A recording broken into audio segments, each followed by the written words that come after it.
O Senhor esteja convosco. Proclamação do Evangelho de Jesus Cristo segundo Lucas.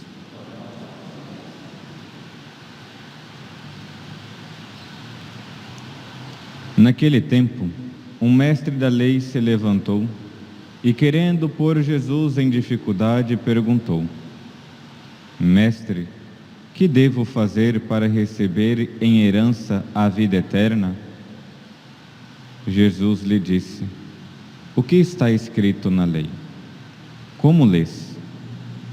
Ele então respondeu: Amarás o Senhor teu Deus de todo o teu coração e com toda a tua alma, com toda a tua força e com toda a tua inteligência, e ao teu próximo como a ti mesmo. Jesus lhe disse: Tu respondestes corretamente. Faze isso e viverás. Ele, porém, querendo justificar-se, disse a Jesus: E quem é o meu próximo? Jesus respondeu: Certo homem descia de Jerusalém para Jericó e caiu nas mãos de assaltantes. Estes arrancaram-lhe tudo, espancaram-no e foram-se embora, deixando-o quase morto. Por acaso, um sacerdote estava descendo por aquele caminho. Quando viu o homem, seguiu adiante pelo outro lado. O mesmo aconteceu com um levita. Chegou ao lugar, viu o homem e seguiu adiante pelo outro lado. Mas um samaritano, que estava viajando, chegou perto dele, viu e sentiu compaixão. Aproximou-se dele e fez curativos, derramando óleo e vinho nas feridas. Depois colocou o homem em seu próprio animal e o levou a uma pensão, onde cuidou dele. No dia seguinte, pegou 2 moedas de prata e entregou ao dono da pensão, recomendando-lhe: Toma conta dele. Quando eu voltar, eu vou pagar o que tiver gasto a mais. E Jesus perguntou: Na tua opinião, qual dos 3 foi o próximo do homem que caiu nas mãos dos assaltantes? Ele respondeu: Aquele que usou de misericórdia para com ele. Então Jesus lhe disse: Vai e faz o mesmo. Vai e faz a mesma coisa. Palavra da salvação.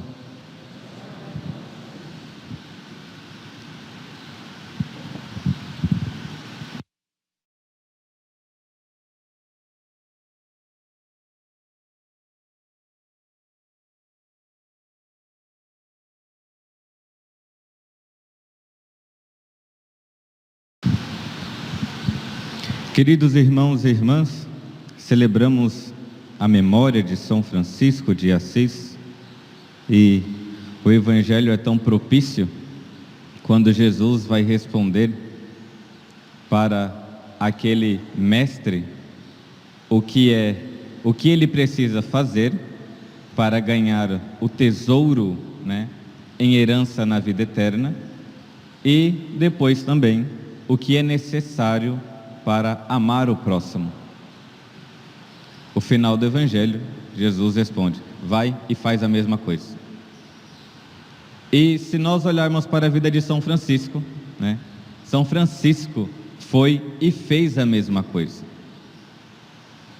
Nós temos um pouco conhecimento sobre a vida de São Francisco, Nasceu na Itália, ali com o pai dono de comércio, e nós sabemos, lembrando um pouco a conversão de São Francisco, vamos seguir cronologicamente, que ele nasceu na Itália, o seu pai era dono de comércio, um bom comerciante, e o pai dele queria que ele seguisse o mesmo caminho.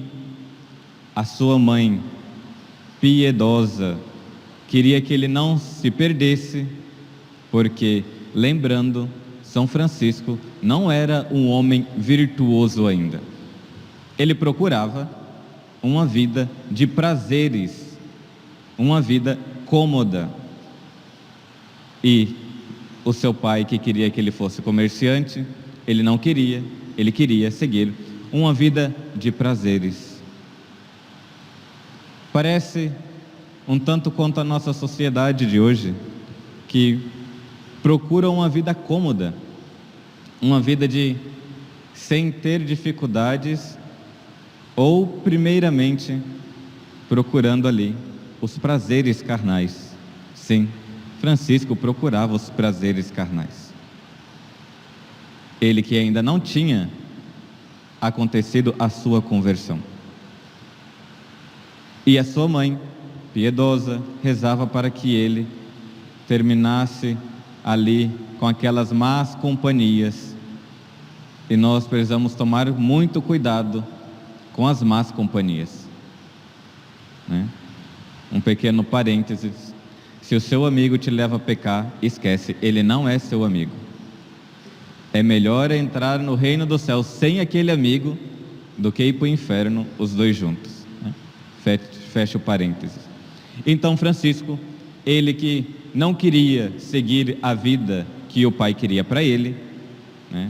Mas ele queria ser ali autêntico, queria fazer a vontade dele, seguiu então, né, como jovem, quis seguir a vida militar, né, o sonho de ser militar, e foi, só que em uma pequena batalha, não deu certo a guerra, e ele foi preso, e ficou 1 ano preso, na cadeia dura. E é interessante porque, quando nós vemos a vida desse grande santo, e a configuração que ele fez a nosso Senhor, nós vamos ver que cada um de nós somos chamados a se configurar a Cristo. Ora, nós recebemos o nome de cristãos para quê? Que nós devemos cada vez mais nos configurar a Cristo. Se eu não me configuro a Cristo, eu vou me configurar, né, a outra pessoa.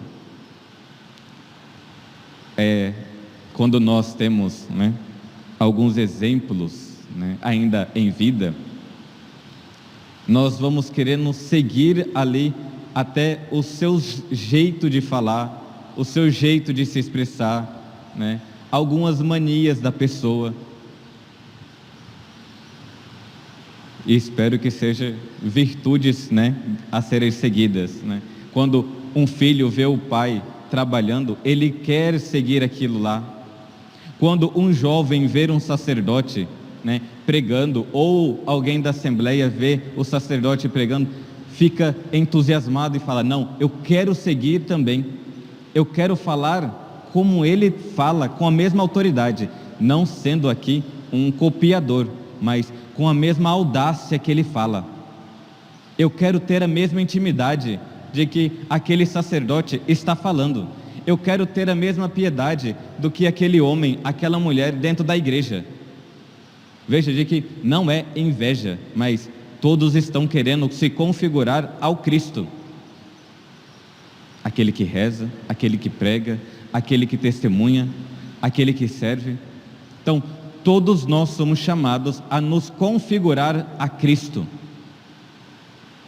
E São Francisco recebeu uma graça tão grande que não somente foi configurado a Cristo, né, quanto recebeu ali os estigmas.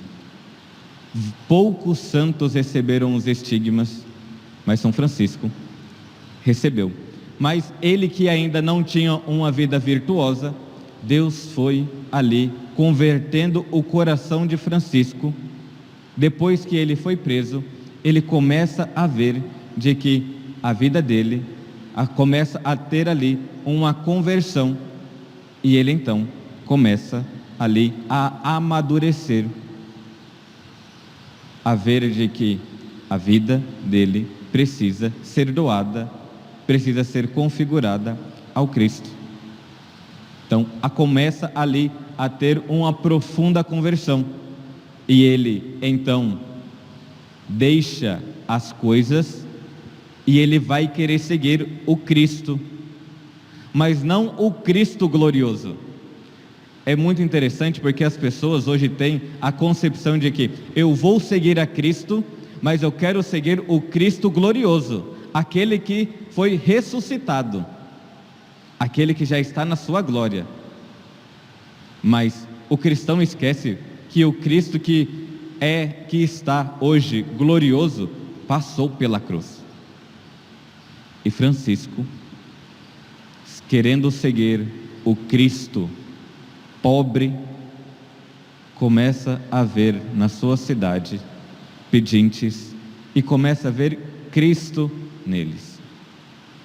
Tem 2 episódios, né?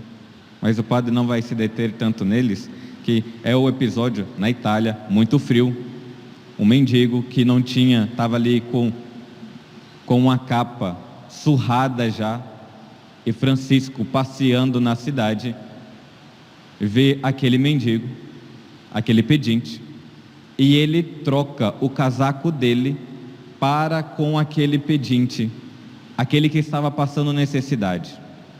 Ora, é a mesma coisa no Evangelho. Quem é o próximo daquele que foi assaltado? Aquele a quem eu quis me fazer próximo. Francisco quis se fazer próximo dele.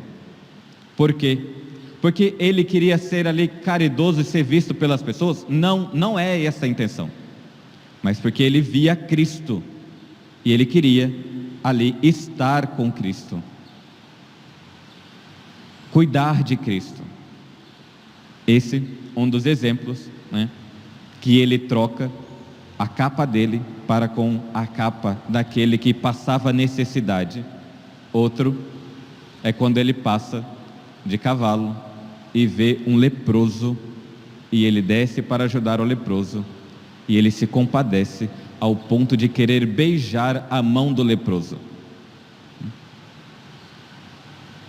de querer cuidar e ver Cristo sofrendo naquele homem.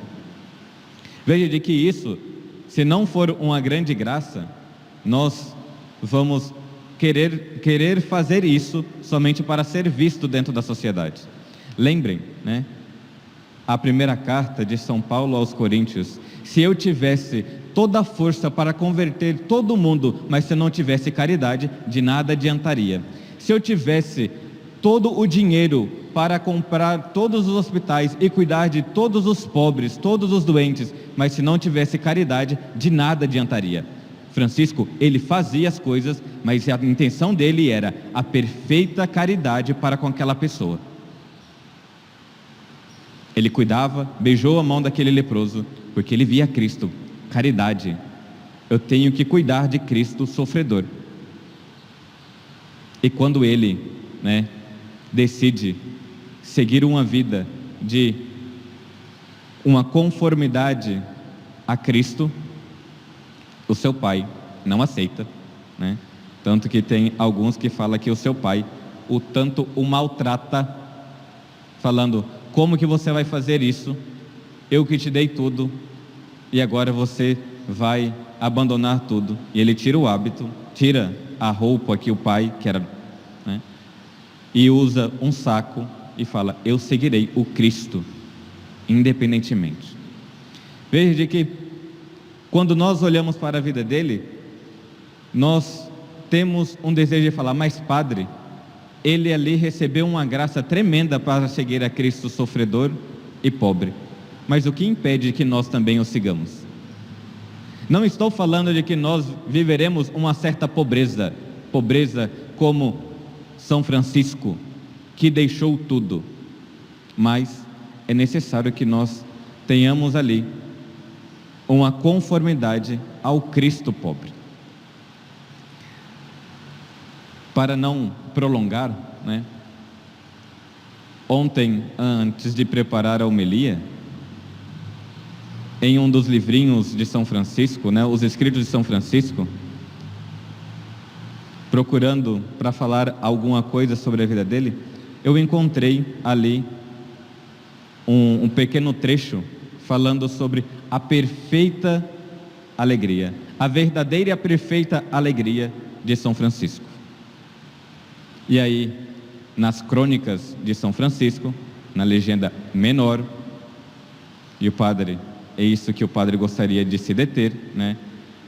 Porque quando nós vamos querer seguir a Cristo como São Francisco, se nós não olharmos o que ele queria fazer e como ele viveu a verdadeira alegria, nós não entenderemos o caminho de São Francisco, o caminho da pobreza. Ele seguiu a Cristo, mas não a Cristo glorioso. Então, eu peço um tanto licença para ler algumas partes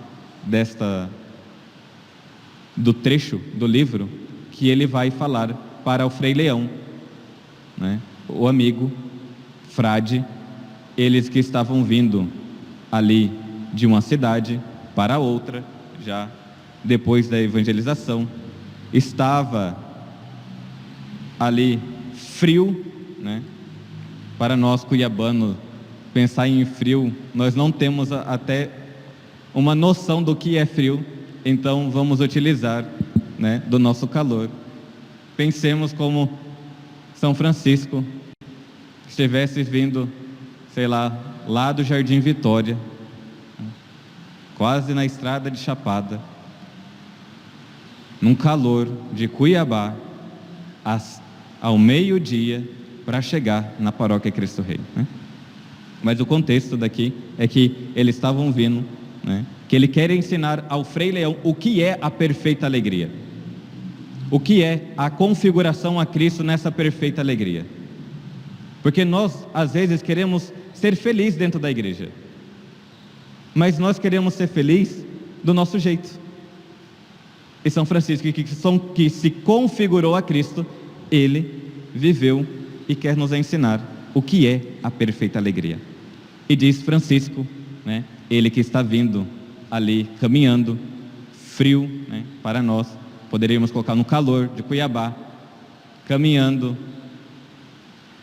e antes, né, ele fala: Frei Leão, ainda que os frades menores por toda a terra deem grande exemplo de santidade. Vejam, é algo muito bom. Os frades menores dê grande exemplo de santidade e de boa edificação. Não obstante, escreve e anote: isto ainda não é a perfeita alegria. Veja, ele não está falando de algo ruim. A perfeita alegria não é ainda, né? Se você ainda não rompeu com o pecado mortal, rompa. Romper com o pecado mortal ainda não é a perfeita alegria, né?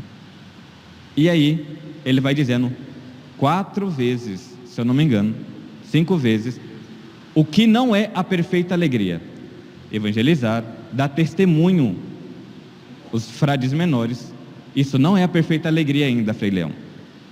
Frei Leão, ainda que os frades menores ilumine os cegos, endireite os tortos, enxote os demônios, faça os surdos ouvir, andar os mancos e falar aos mundos o que é a maior de tudo, isso, e ressuscitar os mortos, isto ainda não é a perfeita alegria. Nós poderíamos falar: nossa, ressuscitar os mortos, tirar o demônio, nossa, eu serei muito feliz. Mas Francisco fala: isso não é a perfeita alegria ainda. Terceiro, Frei Leão, se os frades menores soubessem todas as línguas, todas as ciências e toda a escritura, de modo que pudesse profetizar e revelar não apenas as coisas futuras, como também os segredos das consciências dos homens, anote: isso não é a perfeita alegria. Frei Leão, ovelha de Deus, ainda que os frades menores fale a língua dos anjos, saibam o curso das estrelas e as virtudes das ervas, e lhes sejam revelados todos os tesouros da terra, anote: isso não é a perfeita alegria. Vejam, essa é sempre algo muito bom. A perfeita alegria não é a cura de uma doença. A perfeita alegria não é pagar todas as suas dívidas. A perfeita alegria não é encontrar o homem perfeito, a mulher perfeita. A perfeita alegria não é ter rios de dinheiros, milhões de seguidores. Porque tudo isso aqui é algo muito bom. Frei Leão, ainda que os frades menores soubessem pregar tão bem, né, e convertesse todos os infiéis à fé de Cristo, isto não é a perfeita alegria. Frei Leão, se ele não se inquietasse com isso e falar: meu pai, se tudo isso não é a perfeita alegria, o que é essa perfeita alegria? E São Francisco, então, vai explicar para Frei Leão o que é a perfeita alegria. Peguemos o exemplo lá do calor de Cuiabá. Saindo lá do Jardim Vitória, vindo para a Paróquia Cristo Rei, a pé, quase sem chinelo, quase descalço, sem nenhuma sombrinha, sem nenhum boné, sem uma garrafinha d'água, e chegasse aqui na casa dos seus parentes, ali, até já desfigurado, e os seus parentes falam: quem é você? Esse mendigo, esse pobre de rua. Olha, eu sou o seu irmão, eu sou a sua irmã. E o seu parente vira e fala: não te conheço, vai para outra casa. E Francisco vai dizer a Frei Leão: se você aceitar isto com paciência e ver Cristo querendo te corrigir, eis a perfeita alegria. Mas se você ainda quiser: olha, eu sou eu mesmo, pega a carteirinha ali da identidade, a CNH, olha, tá vendo, sou eu mesmo. E o seu parente fala: não, não é, você roubou do meu irmão, você está tão desfigurado que não é ele. E se você sofrer aquilo com paciência, aceitar aquilo como correção de Deus, eis a perfeita alegria. E se você quiser ainda insistir, e a pessoa falar: olha, você está me incomodando, eu vou bater em você, e você apanha, mas com um coração paciente, sofre tudo aquilo, por amor, eis a perfeita alegria. Veja de que Francisco quer nos ensinar de que não basta somente sofrer, mas nós temos que sofrer por amor a Cristo. A configuração a Cristo é a Cristo pobre, sofredor. E cada um de nós temos a oportunidade diariamente de se configurar a Cristo pobre e sofredor. Como o padre disse, não estou falando que você vai vender todos os seus bens e vai ali para a rua, não. Mas vai existir na sua vida alguém que vai te desprezar, e a sua vontade vai ser de bater na pessoa. Ou quando você faz alguma coisa e alguém te despreza naquele serviço, brota aquele orgulho e falar: quem ela pensa que é? Acabei de fazer, né? As donas de casa que limpam a casa, às vezes chega o marido e nem observa, né? Quem é esse daí que não dá valor na minha vida, não dá valor ao serviço de casa? Se você sofrer com paciência, eis a perfeita alegria. Se o seu chefe fica ali te importunando, e se você sofrer aquilo com perfeita alegria, com perfeita paciência, encontrou o que é a verdadeira alegria. Vejamos que diariamente nós temos a oportunidade. Eu não sei hoje, no seu dia, o que vai acontecer, mas você vai poder se unir a Cristo pobre e sofredor, como São Francisco, que quis ensinar Frei Leão. o que é a perfeita alegria? Perfeita alegria não é ter sofrimento, porque se fosse ter sofrimentos, né, as pessoas que estão enfermas seriam felizes. A perfeita alegria não é ser pobre, porque se nós andássemos no nosso bairro aqui e víssemos os pobres realmente, veríamos que eles ainda não encontraram a perfeita alegria. Mas a perfeita alegria é seguir a Cristo, pobre e sofredor, por amor a Ele. Nos gloriemos não das coisas que nós recebemos, mas nos gloriemos da pobreza que nosso Senhor quer que nós seguimos Ele. Nos gloriemos dos sofrimentos, nos gloriemos da cruz, nos gloriemos do sofrimento com o nosso Senhor. Sofrer, todos nós sofreremos. Passar humilhações, todos nós passaremos. Mas nós passaremos para nos configurar a Cristo. Pobre, eis a verdadeira e perfeita alegria. A alegria do cristão. Não é a alegria que passa, mas a alegria que permanece. Porque é a alegria no Cristo. Por isso, supliquemos nesse dia esta graça a São Francisco, para nos configurar ao Cristo pobre e sofredor. Louvado seja nosso Senhor Jesus Cristo.